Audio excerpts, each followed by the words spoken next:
reconciliação do mundo, das pessoas com Cristo por meio da cruz. E nós vamos falar um pouquinho a respeito disso essa manhã.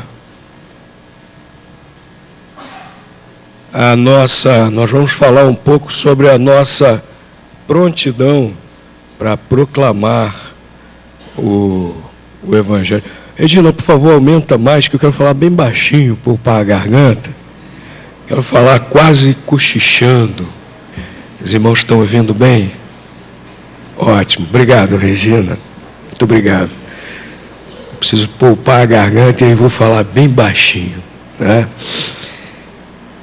Mas nós vamos ler a palavra de Deus, apóstolo Paulo falando justamente sobre essa prontidão que ele tinha em proclamar essa mensagem das boas novas de que Deus estava em Cristo reconciliando consigo, reconciliando com Deus o mundo. Será que nós temos tido essa prontidão para falar do Evangelho? Nós temos prontidão para muitas coisas.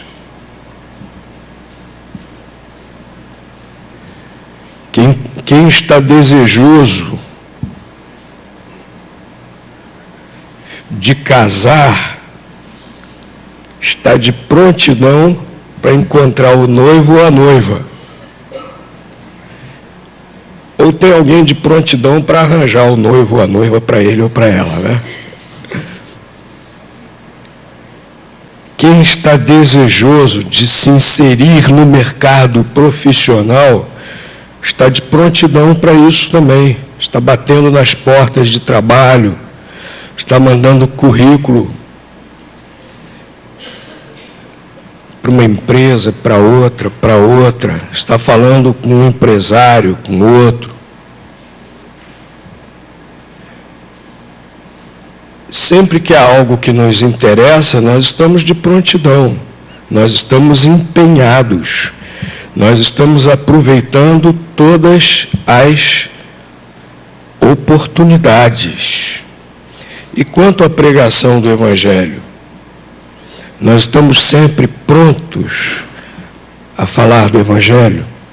Estamos sempre preparados para abrirmos nossas bocas, falarmos de Jesus? Temos sempre conosco um folheto evangelístico para quando não dá tempo de falar, mas pelo menos podemos entregar aquele folheto com a mensagem de Cristo.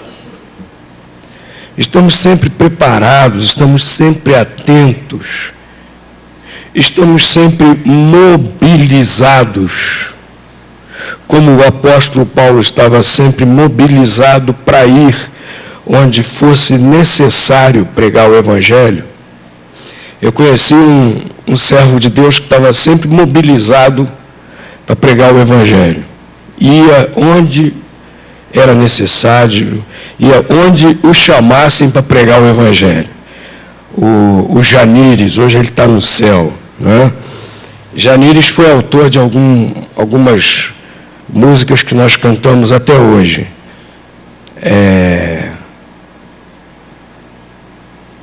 Se eu não me engano, hoje no culto à noite tem um cântico do Janires.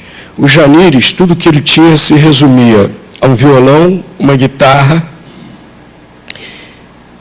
e o restante cabia numa mala pequena.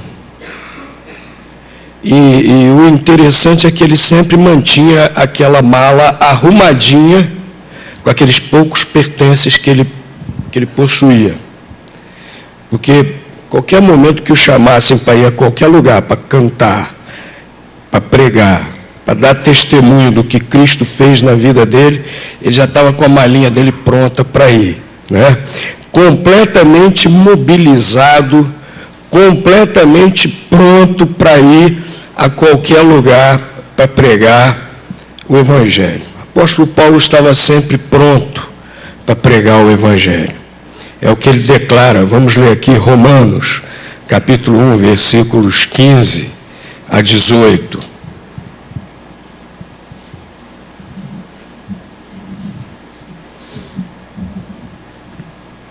Romanos capítulo 1, versículos 15 a 18. De modo que, quanto está em mim, estou pronto para anunciar o Evangelho também a vós que estáis em Roma, porque não me envergonho do Evangelho, pois é o poder de Deus para a salvação de todo aquele que crê, primeiro do judeu e também do grego. Porque no Evangelho é revelada, de fé em fé, a justiça de Deus, como está escrito, mas o justo viverá da fé. Pois do céu é revelada a ira de Deus contra a impiedade e injustiça dos homens, que detêm a verdade em injustiça. Quando o apóstolo Paulo escreveu isso, o contexto cultural, social do mundo daquela época é muito semelhante também ao do mundo de hoje. Tem muita gente que gosta de falar assim, pastor, nem tudo que está na Bíblia nós podemos aplicar hoje, porque a situação é diferente. Olha, meus queridos, muita coisa pode mudar, a tecnologia pode evoluir muito, e tem evoluído a tecnologia, mas o ser humano é sempre o mesmo. Na sua natureza, naquilo que ele é, nas suas emoções, nos seus sentimentos, o ser humano é sempre o mesmo. A mensagem do Evangelho sempre se aplica a qualquer época. E naquela época também o contexto era semelhante ao nosso hoje. Um mundo globalizado, um mundo de cultura hostil ao cristianismo, como hoje também. Tem muita gente que às vezes tem medo de abrir a boca para falar do Evangelho, porque tem medo de ser zombado, tem medo de ser ridicularizado. Naquela época também era a mesma coisa. Pregando lá em Atenas, no Areópago, quando Paulo começou a falar da ressurreição, aqueles homens cultos que estavam ouvindo o apóstolo Paulo, nós lemos lá no livro de Atos, o que eles começaram a fazer? Se desinteressar e debandar, porque Paulo começou a falar a respeito de algo que para eles era incoerente, era ilógico, era algo, uma superstição, um mito. Os tempos já eram assim para pregar o Evangelho. Já era necessário ousadia para pregar o Evangelho. O crente ele não pode ser um covarde. O crente não pode ser uma pessoa que simplesmente se retrai.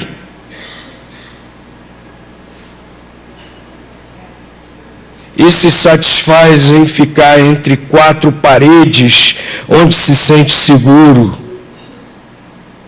Não, o crente tem que ter ousadia. O apóstolo Paulo tinha ousadia, por isso ele estava pronto a proclamar o Evangelho. Ele declara no versículo 15, quanto a mim, estou pronto para anunciar o Evangelho. E ele declara isso, inclusive, àqueles crentes de Roma. Estou pronto a ir pregar o Evangelho aí também. Roma era o centro do mundo daquela época, era onde estava a sede do Império Romano, a maior cidade da época, a mais rica, a mais cosmopolita, a mais tudo.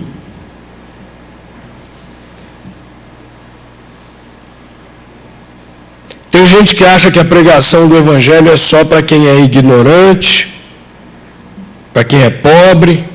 Também, claro, o Evangelho é para todos. Né? Mas tem gente que pensa que é só para esse tipo de pessoa porque se sente seguro, né? Bom, vou pregar aqui, eu vou falar de Jesus para os que não são letrados, vou falar do Evangelho aqui para aqueles que vão me ouvir com atenção, sem questionar. Paulo tinha ousadia para ir para a cidade mais cosmopolita do mundo para pregar o Evangelho, tinha ousadia para ir pregar o Evangelho, diz, estou pronto para ir pregar em Roma. E ele diz aqui, o versículo 2, a razão, por que ele estava pronto para ir pregar em Roma. Porque não me envergonho do Evangelho.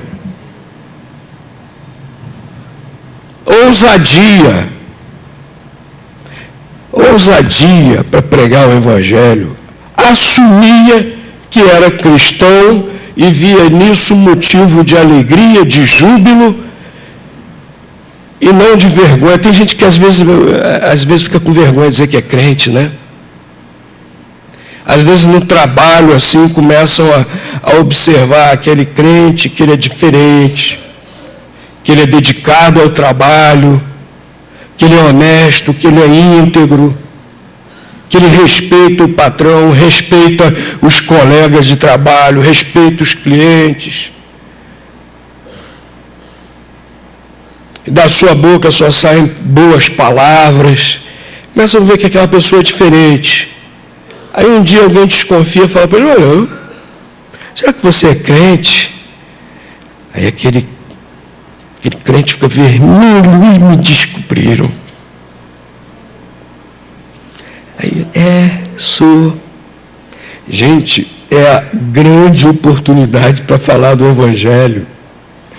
Não é hora de ficar com vergonha, não. É hora de encher a boca e dizer, sou sim, graças a Deus. Eu aceitei Jesus como meu Salvador. Ele faz toda a diferença na minha vida.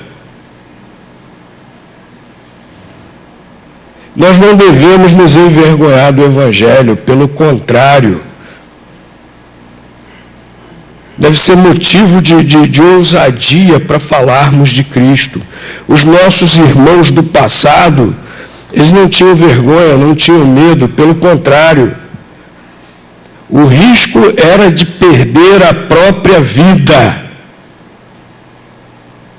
O risco que corriam por serem cristãos era de perderem a própria vida. E mesmo assim, eles eram cristãos, mesmo assim, eles pregavam o Evangelho, e o Evangelho nunca cresceu tanto.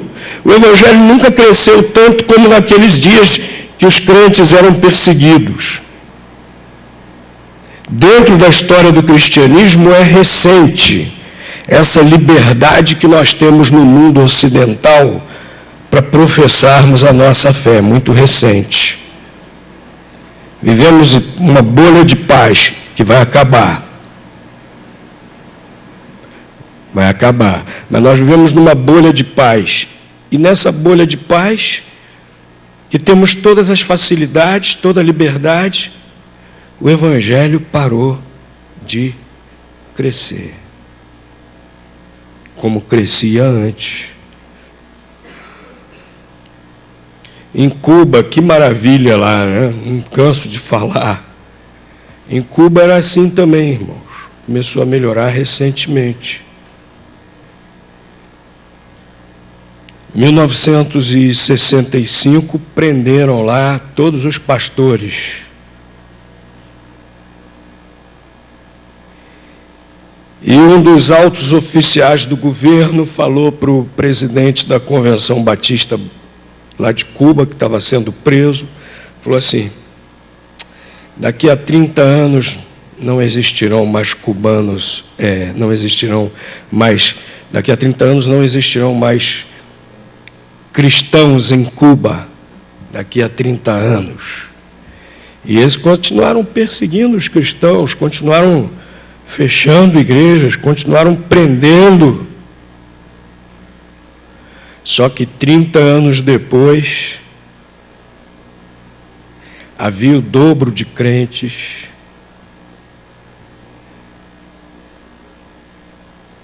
Hoje,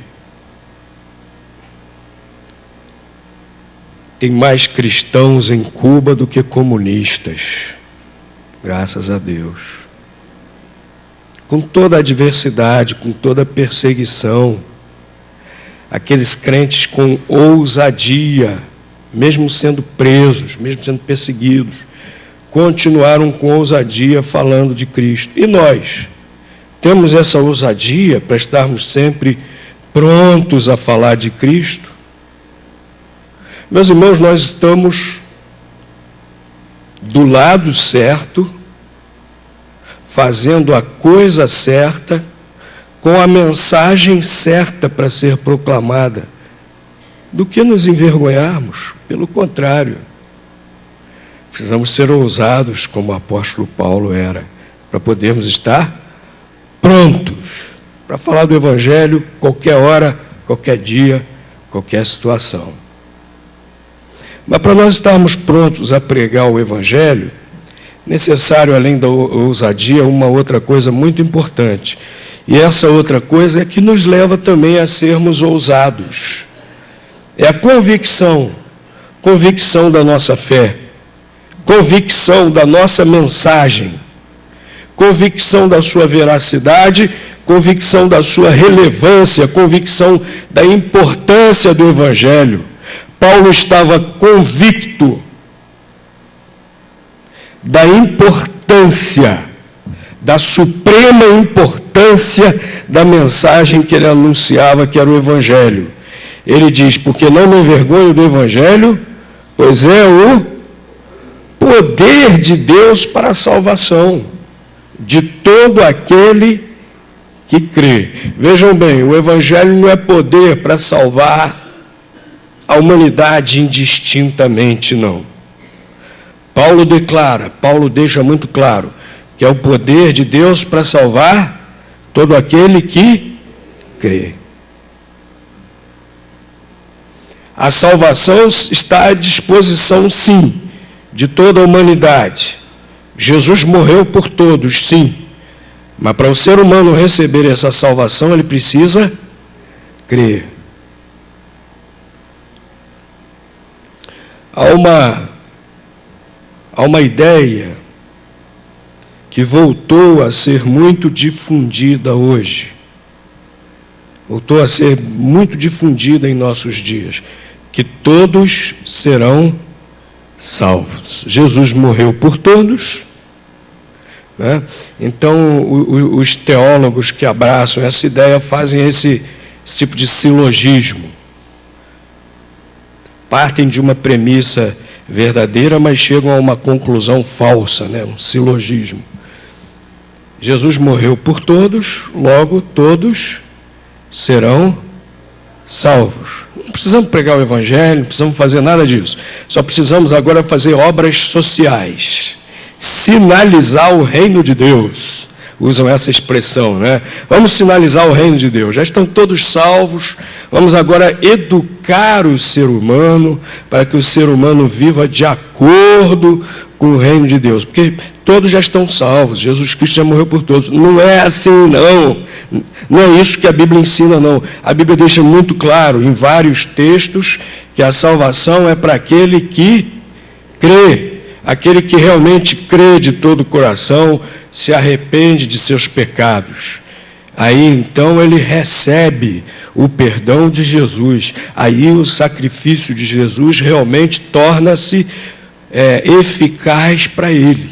Porque, por meio da fé, ele está se apropriando desse perdão do Senhor Jesus Cristo, né? Apóstolo Paulo tinha convicção do poder dessa mensagem. E ele tinha convicção também da necessidade dessa mensagem, porque ele fala no versículo 18 do juízo de Deus. Apóstolo Paulo sabia que todo ser humano está condenado à perdição eterna por causa do seu pecado. Ele declara isso no versículo 18. Ele sabia que se ele não falasse, se ele não proclamasse o Evangelho, as pessoas estariam condenadas, partiriam para a eternidade perdidas. Meus irmãos, será que isso não nos incomoda? Olhar para as pessoas e saber que aquelas pessoas estão caminhando para o sofrimento eterno. Aquela pessoa que você convive todo dia, pode ser até que esteja dentro da sua própria casa. Aquela pessoa que convive com você todo dia na escola. no trabalho, na vizinhança. Você olha para ela todo dia, talvez até converse com ela todo dia, talvez até trabalhe junto.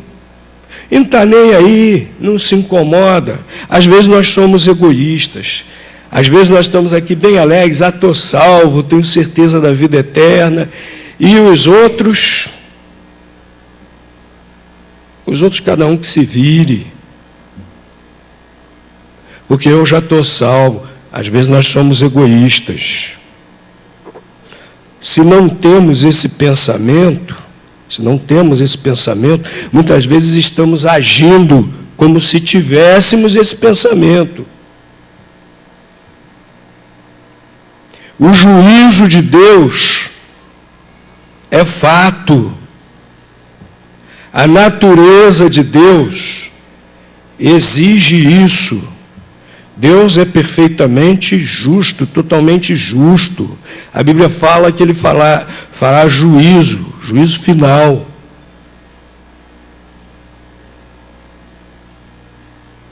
E foi por isso que Jesus veio ao mundo. Porque Deus também é amor. E essa mensagem do amor de Deus, do Evangelho de Jesus Cristo, da salvação que Ele oferece, precisa ser levado a todas as pessoas. O apóstolo Paulo tinha convicção da eficácia do Evangelho e da suprema necessidade do Evangelho. E isso que o levava a ser ousado, isso que o levava a estar sempre pronto a pregar o Evangelho. Nós precisamos ter essa convicção, meus irmãos. O irmão já tem convicção dessa suprema necessidade do Evangelho para todas as pessoas.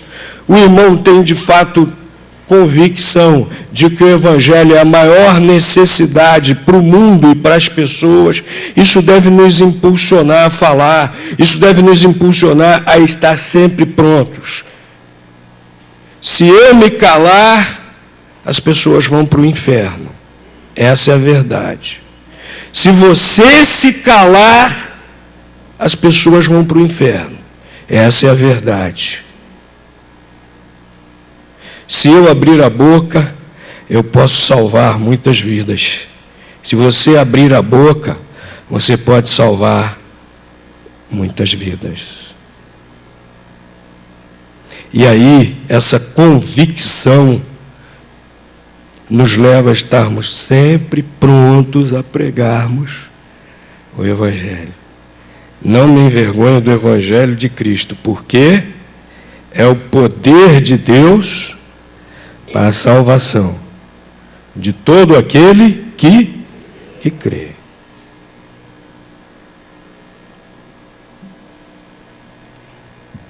Precisamos, meus queridos, estarmos sempre prontos a falarmos do Evangelho.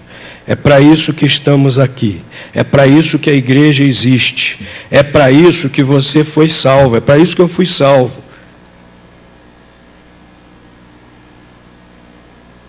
Deus não preparou só a minha casa lá no céu, não. Ele preparou outras casas para eu levar outros para morarem nessas outras casas no céu. Para isso que eu fui salvo, para isso que você foi salvo. Precisamos estar sempre prontos a pregarmos o Evangelho, com ousadia e com convicção. É assim que as pessoas serão alcançadas para Cristo. Não é por estratégias mil, não é por métodos mil, é quando cada crente realmente se dispõe a levar a mensagem do Evangelho a outras pessoas. Estejamos prontos a pregarmos o Evangelho. Vamos ficar de pé e vamos entoar